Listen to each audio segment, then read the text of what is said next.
Iran ফিলিস্তিনের প্রতি সংহতি এবং আমেরিকা ইসরায়েলের আগ্রাসনের বিরুদ্ধে মুসলিম দেশগুলোকে ঐক্যবদ্ধ হওয়ার আহ্বান জানিয়েছে ইসলামী ঐক্যজোট।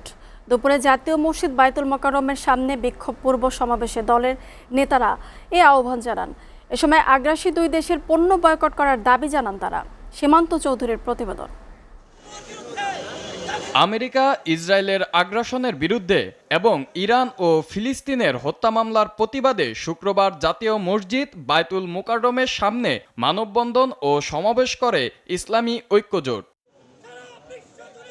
ইসলামী ঐক্যজোট নেতারা বলেন, সন্ত্রাসী রাষ্ট্র ইসরায়েল গোটা বিশ্বে আগ্রাসন ও হত্যাকাণ্ড চালিয়ে যাচ্ছে। সারা পৃথিবীর অশান্তির মূল কারণ খুনি ট্রাম্প এবং নেতানিয়াহু। তাই এই মানবতার শত্রু, বিশ্বের শত্রু, মানুষের শত্রু ট্রাম্প এবং নেতানিয়াহুর বিরুদ্ধে আমাদের সারা বিশ্ব বিবেককে জাগ্রত করতে হবে। এ সময় নেতারা আরও বলেন, ইসরায়েল ও আমেরিকা সারা পৃথিবীতে অশান্তি সৃষ্টি করছে। তারা বিশ্বের শত্রু, মানুষের শত্রু। আজকে তোমরা মুসলমানকে আঘাত করবা, বিশ্বে মানচিত্রে আমরা ইসরায়েলকে মুছে দেব ইনশাআল্লাহ।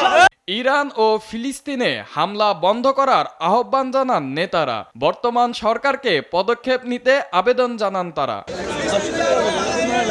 নেতারা আরও বলেন, আমেরিকা ও ইসরায়েলের পণ্য বয়কট করতে হবে। বাংলাদেশে ঘাপটি মেরে থাকা দুই দেশের দালালদেরও বয়কট করতে হবে। আমেরিকান পণ্য, ইসরায়েলি পণ্য বর্জন করতে হবে। সীমান্ত চৌধুরী, এসএটিভি, ঢাকা।